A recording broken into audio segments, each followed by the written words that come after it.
এক যুবক নতুন বিয়ে করলো। ভালোই কাটতেছিল তাদের দিনগুলো। একদিন স্ত্রী খুব ভালো খাবার রান্না করলো। স্বামী স্ত্রী যখন খেতে বসলো, এমন সময় এক ভিক্ষুক হাজির হলো। ভিক্ষুকটি খুব ক্ষুধার্ত ছিল এবং সে কিছু খাবার চাইল। স্বামী খুব রাগ হইলেন এবং ভিক্ষুকটিকে অকথ্য ভাষায় গালমন্দ ও অপমান করে তাড়িয়ে দিল।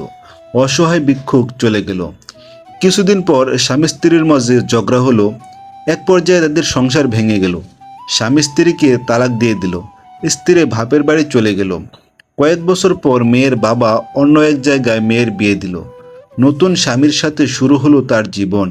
দ্বিতীয় স্বামী প্রথম স্বামীর চেয়ে অনেক ধনী ছিল। একদিন স্বামী স্ত্রী খেতে বসলো।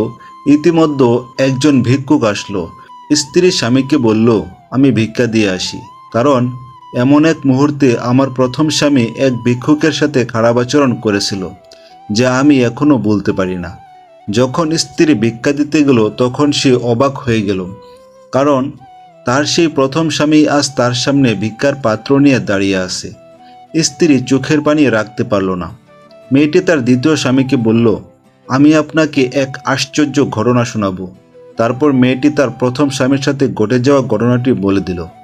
তখন দ্বিতীয় স্বামী চোখের পানি ছেড়ে দিয়ে বলল, আমি তোমাকে এর চাইতেও আশ্চর্য ঘটনা শোনাবো।